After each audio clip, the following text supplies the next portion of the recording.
From the one and only, this is a Local 10 News Update, sponsored by FHIA, Florida Home Improvement Associates.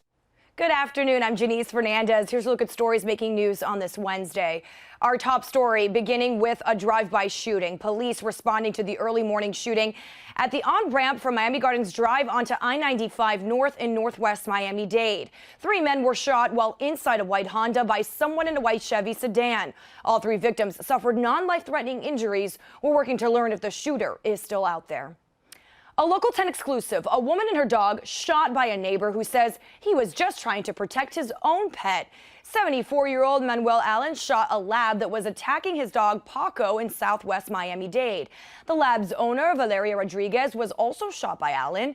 Allen says Rodriguez came at him and he was fearing for his life, something Rodriguez denies. He was charged with aggravated battery, and Rodriguez has since filed a restraining order against him. Rodriguez and her dog are expected to make a full recovery.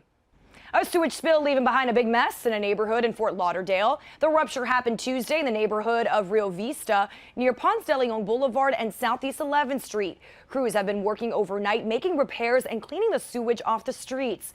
We're told it's okay to drink water, but there's a precautionary advisory for water-related recreational activities in that area.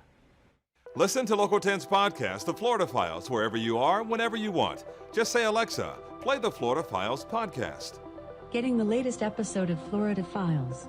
Here it is from TuneIn. Previously on the Florida Files. Or just ask Siri, I want to hear the latest Florida Files podcast. Here's the newest episode of the Florida Files. Get the Florida Files on Alexa, Google Home, or Apple devices just by saying play the Florida Files podcast. The Florida Files from the one and only Local 10. Family and loved ones said their final goodbyes to the UPS driver killed in last week's police shootout. Frank Ordonez was laid to rest yesterday in Miami Lakes after a long procession through the city. Ordonez was killed after 2 armed robbers hijacked his truck and held him hostage, which led to a police chase and shootout in Miramar. His family is demanding answers and will be holding a news conference in Coral Gables later on today. And as breaking news happens, we have you covered on air and online. Just head on over to local10.com for more local news coverage and updates.